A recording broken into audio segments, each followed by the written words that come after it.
নমস্কাৰ মই নীলাক্ষীয়ে প্ৰজ্ঞা প্ৰহেলিকাৰ মজিয়াত আজি আপোনালোকলৈ লৈ আহিছোঁ ৰসৰাজ লক্ষ্মীনাথ বেজবৰুৱাদেৱৰ এটি সুন্দৰ সাধুটো বেজবৰুৱাদেৱৰ বুঢ়ী আইৰ সাধুৰ পৰা লোৱা হৈছে।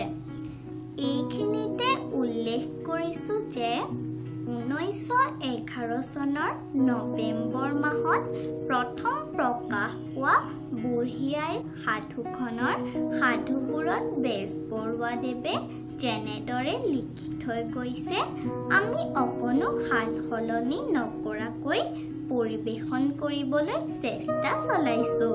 সেয়ে সাধুত উল্লেখ থকা দুই এটা শব্দ শুনিবলৈ বেলেগ লাগিলেও আমি তেনেধৰণেৰে পৰিৱেশন কৰিছোঁ।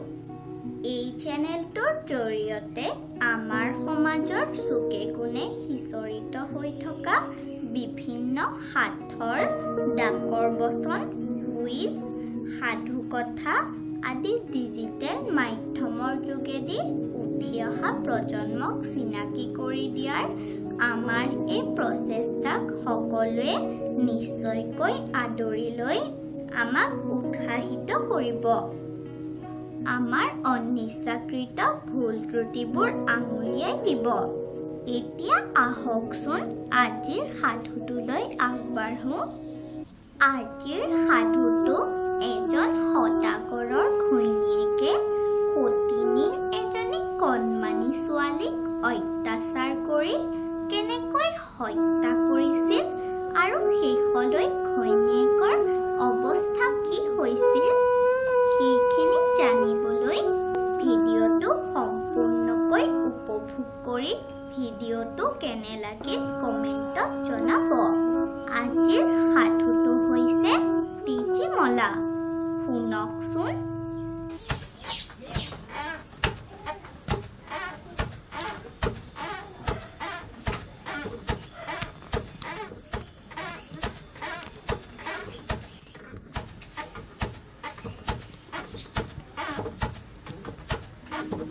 এক হাউদৰ দুজনী ঘৈণীয়েক আছিল। বৰজনীৰ এজনী ছোৱালী আছিল, তাইৰ নাম তেজীমলা। সৰুজনীৰ কোনো ল'ৰা ছোৱালী নাছিল। তেজীমলাৰ মাক তেজীমলাৰ কেঁচুৱা কালতে মৰিল। সেই দেখি মাহীমাকে তুলি তালি ডাঙৰ কৰিছিল। ঘৰখনত একেজনী ছোৱালী।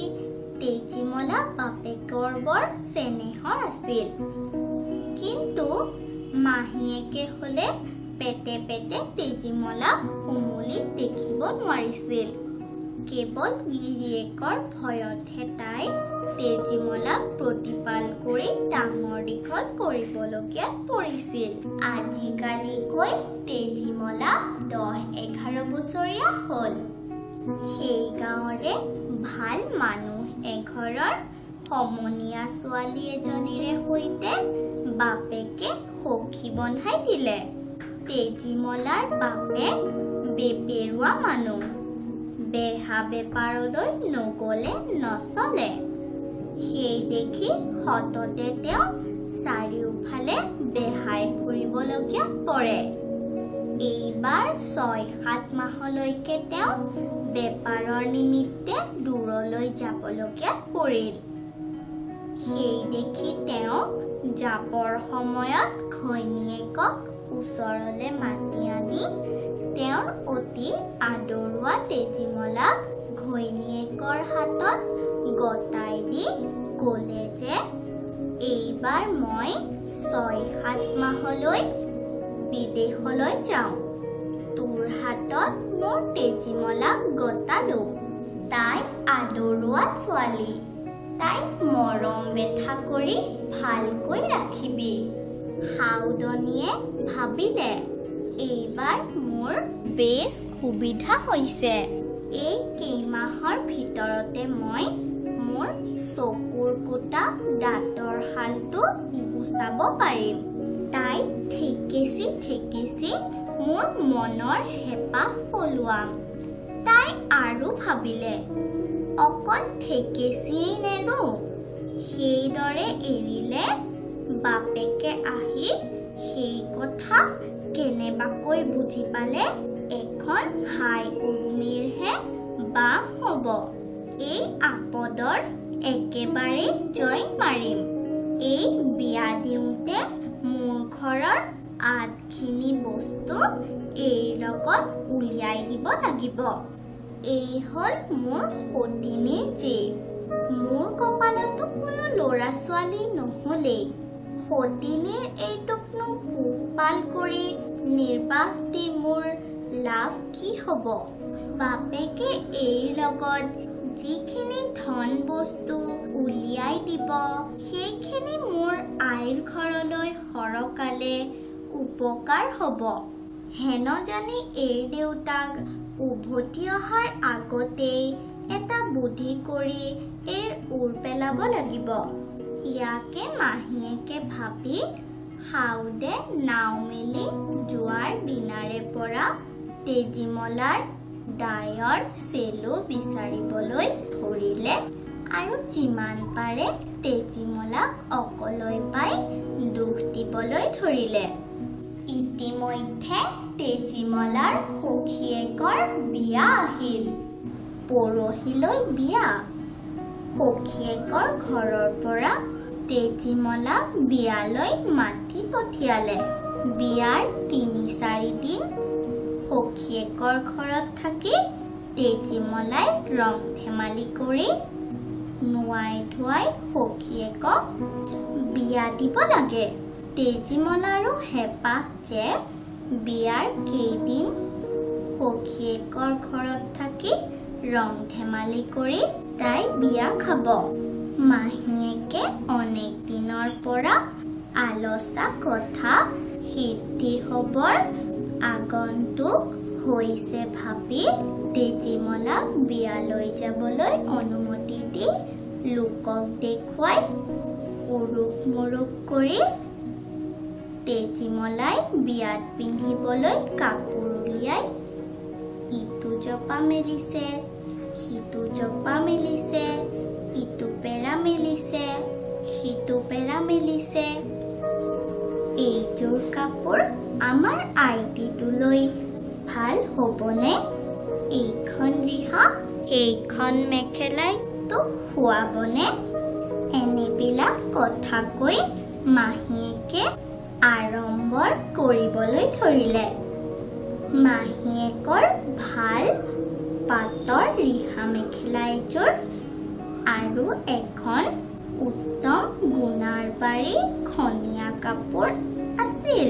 শেহত তাকে মাহীয়েকে উলিয়াই তেজীমলাক বিয়াত পিন্ধিবলৈ দি ক'লে, আইটি এই কাপোৰযোৰ আৰু খনীয়া কাপোৰখনকে তোক পিন্ধিবলৈ টোপোলা বান্ধি দিওঁ।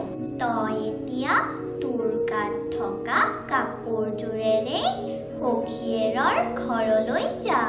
সখীয়েৰৰ ঘৰৰ ওচৰ পালে টোপোলাটোত দিয়া ৰিহা মেখেলা আৰু কাপোৰ পিন্ধিবি।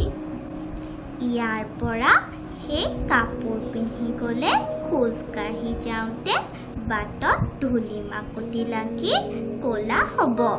ইয়াকে কৈ মাহীয়েকে পাটৰ ৰিহা মেখেলাযোৰৰ ভিতৰত মনে মনে এটা নিগনি সুমুৱাই দি আৰু পাৰি দিয়া খনীয়া কাপোৰখনৰ ভিতৰত এটা অঙঠা বান্ধি দি টোপোলা এটা কৰি তেজীমলাৰ হাতত দিলে।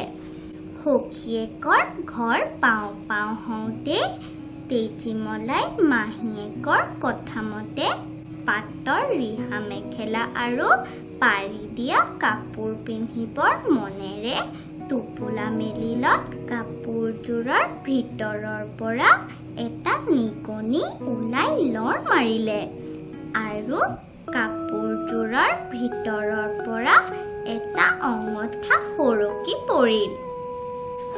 তেজীমলাই দেখি বিচূৰ্তি হ'ল যে ৰিহা মেখেলাযোৰ নিগনিয়ে কুটি থকা সৰকা কৰিলে আৰু পাৰি দিয়া কাপোৰখনত ঠায়ে ঠায়ে পুৰিলে। ভয়ত তেজীমলাৰ মুখ শুকাই গ'ল। তাই ঠক ঠক কৰে কঁপি ভেকুৰি কান্দিবলৈ ধৰিলে।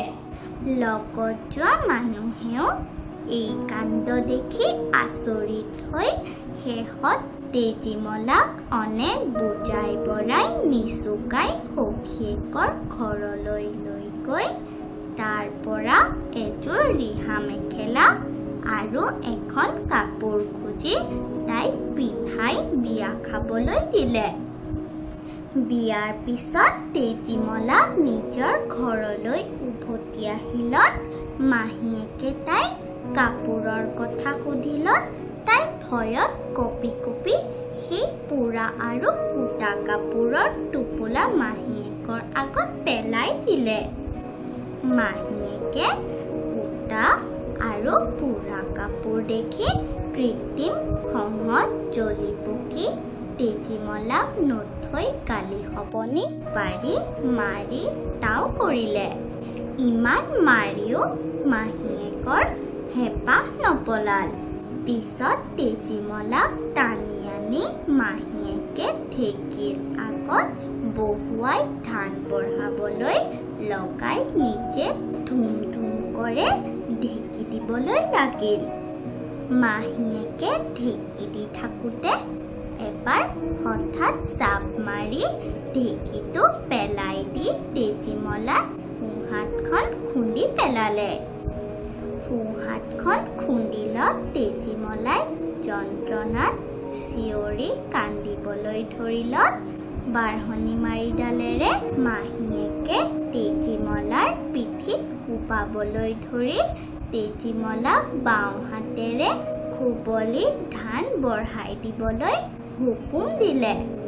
বাওঁ হাতেৰে তেজীমলাই ধান বঢ়াই থাকোঁতে মাহীয়েকে সোঁহাতৰ দৰে তেজীমলাৰ বাওঁ হাতখনো খুন্দিলে।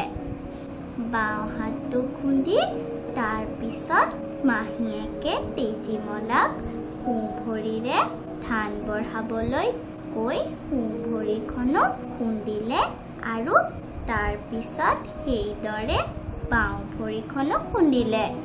শেষত মাহীয়েকে তেজীমলাক মূৰেৰে ধান বঢ়াবলৈ কৈ তেজীমলাৰ মূৰটো খুন্দি পেলালে।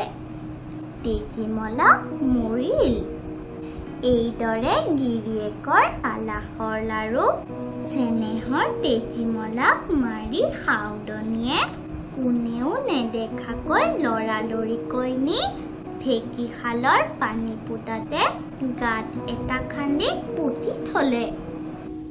মাহীমাকে তেজীমলাক মাৰি পুতি থলে যদিও সাধুটো কিন্তু ইমানতে শেষ হোৱা নাই। ইয়াৰ পিছত তেজীমলাৰ কি হ'ল, সদাগৰ আহি মাহীমাকক কি কৰিলে সেইখিনি জানিবলৈ সাধুটোৰ দ্বিতীয় খণ্ডটো উপভোগ কৰক। আমি অতি সোনকালে তেজীমলাৰ দ্বিতীয় খণ্ডটো আপোনালোকলৈ আগবঢ়াম। ধন্যবাদ।